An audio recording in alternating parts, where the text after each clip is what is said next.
அனைவருக்கும் வணக்கம். 9:10 ஆச்சு.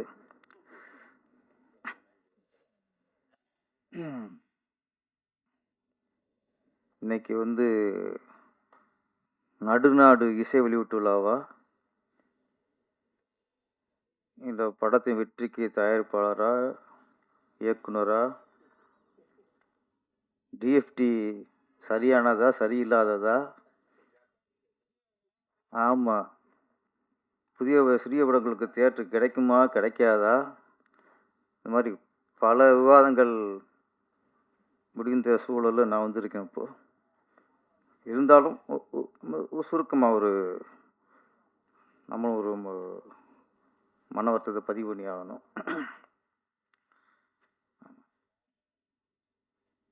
நம்ம மக்கள் டிவி பாஸ்கர் ஒரு பாம் வச்சு போயிட்டார். ஆமாம், அந்த பாமும் ஒரு விட வெடிக்கும்னா ஒவ்வொரு 10 வைக்கிறான். உதயகுமார் வச்சார், அதுக்கும் வெடிக்குது. கோவி 10 வச்சார், அதுக்கும் வெடிக்குது. நம்ம அரவிந்த் ராஜ் வந்தார், அதுக்கும் வெடிக்குது. ஆனால் பலரோட ஒரு பாம் 10 விட வெடிச்சிருச்சு. இதுக்கு மேலே வெடிக்க வைக்க வேணாம். அதை ஆனால் ஒன்று சினிமா படத்துக்கு ஒன்று தான். இங்கே எல்லாத்துக்கும் உதாரணம் இருக்குது. டிஎஃப்டி ஸ்டூடெண்ட்டும் பெரிய வெற்றி கொடுத்துருக்காங்க. அது மாதிரி அசிஸ்டண்டாக ஒர்க் பண்ணி அந்த ப்ராக்டிக்கல் ஒர்க் பண்ணவங்களும் பெரிய ஹிட்டு கொடுத்துருக்காங்க. அசிஸ்டண்டாக ஒர்க் பண்ணாமலே ஃபஸ்ட்டு படத்துலேயே மணிரத்னம் சார் மாதிரி ஆளுங்க பெரிய ஹிட்டு கொடுத்துருக்காங்க. ஏன் சொல்கிறேன்னா, இங்கே வெற்றி அடைகிறதுக்கு இதுதாங்கிற இலக்கு இல்லை. படிச்சிருக்கணும், படிச்சிருக்கக்கூடாது, அசிஸ்டண்டாக ஒர்க் பண்ணியிருக்கணும், ஒர்க் பண்ணியிருக்கக்கூடாது, அதெல்லாம் இல்லை. சினிமாவை உண்மையாக நேசிச்சு, உண்மையாக உள்வாங்கி இதில் ஜெயிக்கணும் வெறி இருந்தால் யாராலையும் ஜெயிக்க முடியும் சார். அவ்வளோதான் மேட்ரு. இல்லை டிஎஃப்டி அது அப்படித்தான் நம்ம சந்தோஷ் சேரன் வந்திருக்காரு. சினிமாவில் ஜெயிக்கணும் வெறியில் வந்திருக்காரு. கண்டிப்பாக நடுநாடு பெரிய ஒரு வெற்றி நாடாக உருவாகனுடைய வாழ்த்துக்கள். நான் கொஞ்சம் டிஎஃப்டி குறைச்சிக்கிறேன். நிறைய பேசிட்டீங்க, நிறைய பேசலாம். ஏன்னா ஒரே உண்மை மட்டும் சொல்லிடணும். டிஎஃப்டி ஸ்டூடெண்ட் அப்படின்ட்டு முதல்ல வெற்றி கொடுத்து டிஎஃப்டி ஸ்டூடெண்ட்டும் ஒரு இருக்குது, இன்ஸ்டியூட்னு ஒன்று இருக்குன்னு முதல்ல தெரிய வந்தது ஊமை விழிங்கிற ஒரு படம். அந்த படத்தின் இயக்குனர் தான் அரவிந்த் ராஜ் அவர்கள். ஆக்சுவலி ஊமை வெளிகள் தான் டிஎஃப்டிக்கு பிள்ளையார் புள்ளியார் சொல்லி ஆபானன் அவர்களும் அரவிந்த் ராஜ் அவர்களும் அந்த டிஎஃப்டிங்கிறடைய பெரிய ஒரு அந்த கௌரவத்தை தூக்கி நிறுத்தினவங்க. அதுக்கு சின்ன ஒரு களங்கம் வரும்போது அரவிந்த் ராஜா போல பொங்கிடும் நான் எதிர்பார்க்கவே இல்லை. நிறைய மேடையில் பார்த்துருக்கேன், சாப்பிட்டா பெஸ்ட்டு போயிடுவார். முதல் முறை அவர் பொங்கி எழுந்திருக்காருன்னா ரோசம் வரும்ல. தான் படித்த ஸ்கூலில் டிஸ்டர்ப் பண்ணால் ரோசம் வரும்ல.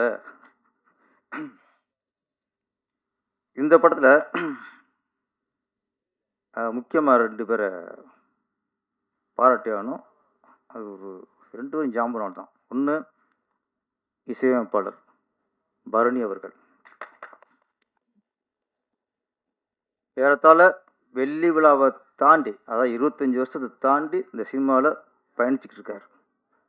இன்றைக்கி சினிமாவில் 2 வருஷத்தை தாண்டதே பெரிய விஷயம். 5 வருஷத்தை தாண்டிலே மறந்துடுறாங்க. இப்போது இன்றைக்கி 25 வருஷம் கழிச்சும் ஒரு சிங்கம் மாதிரி உட்காந்து போட்ட அத்தனை பாட்டு ஹிட்டு சார். அடிக்க சண்டைக்காரி, பச்சை முந்திரி எல்லாம் கிட்ட. அது பச்சை முந்திரியை பற்றி நமக்கு கூட ஒரு தெரியல.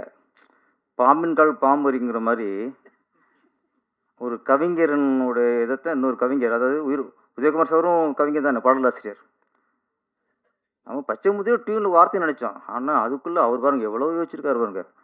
வயசானாலும் புத்தி போகல.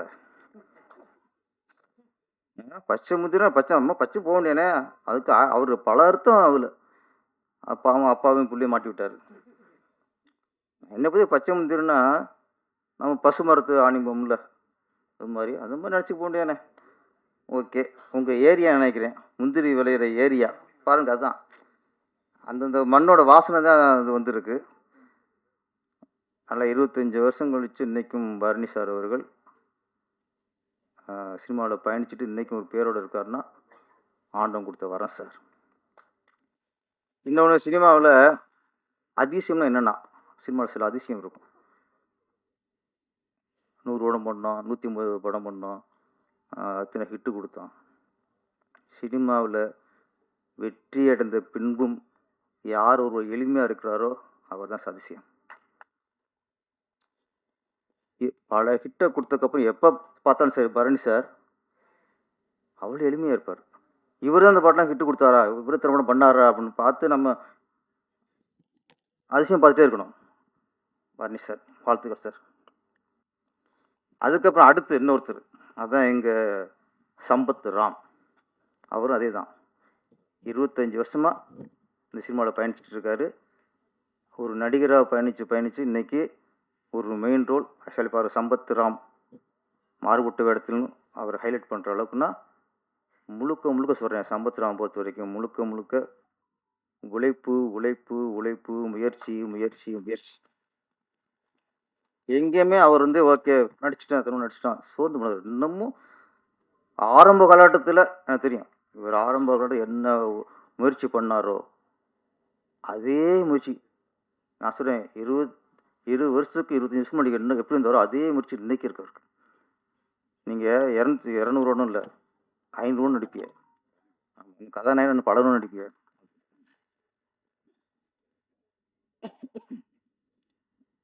அப்புறம் இந்த படத்தோட கதாநாயகன் அருண், வாழ்த்துக்கள் சார், நல்லா பேசுனீங்க.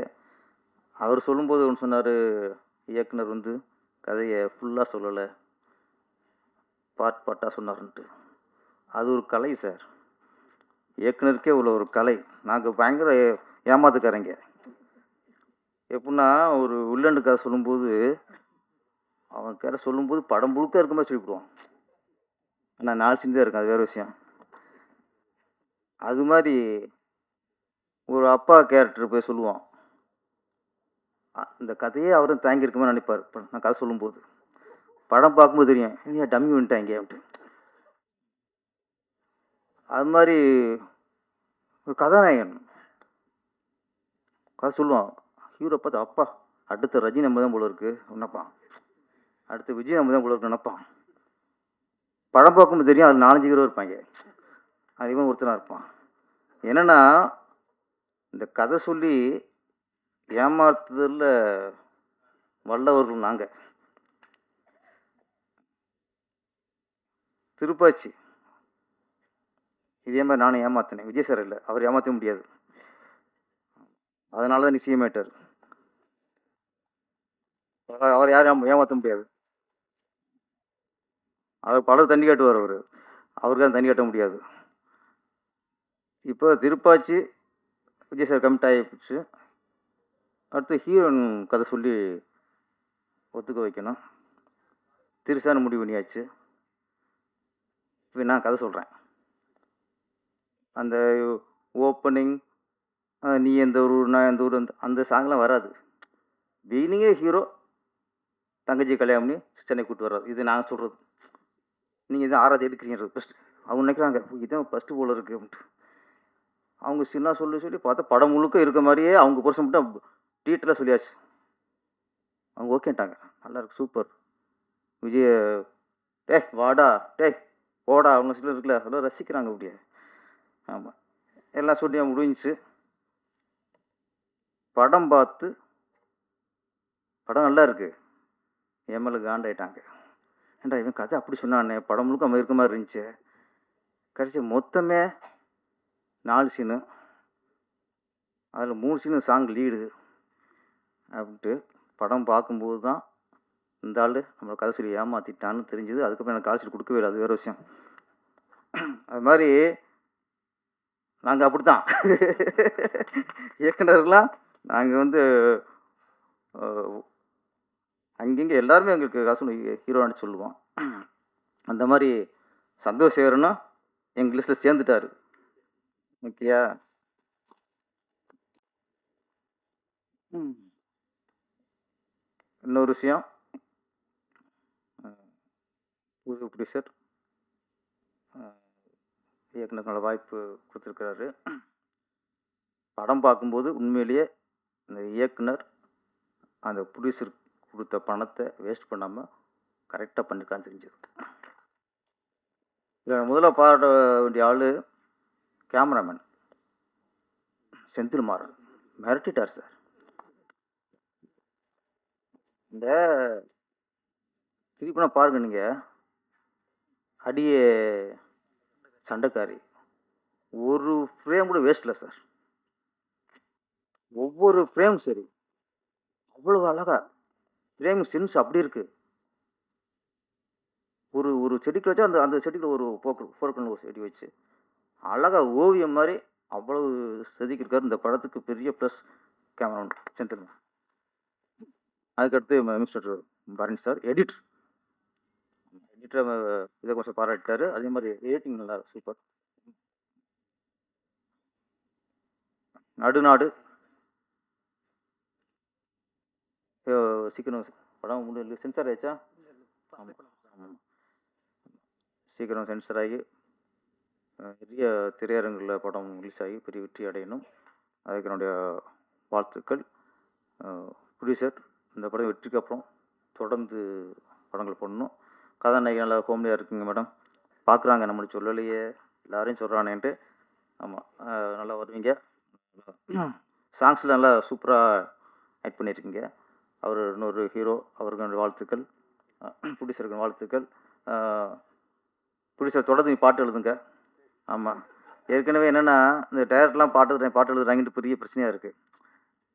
அது வந்து திசை திருப்பணும்னா நீங்கள் ப்ரொடியூசர் பாட்டுன்னா அப்பா அதுக்கு அவங்க பரவாயில்லன்னு வரணும்ல. அதுக்கு டைரக்டரே பரவாயில்ல. இப்போ திட்டிக்கிருக்காங்கல்ல, உதயகுமார் எழுதுறாரு, பேரரசு எழுதுறான், இவங்க எழுதிக்கிருக்காங்க அப்படிங்கும்போது இதுக்கு அவங்க பரவாயில்லைன்னா நீங்கள் எழுதணும். அதை கொஞ்சம் காப்பாற்றுங்க, எங்களை எழுதி எங்களை காப்பாற்றுங்க. நன்றி, வணக்கம்.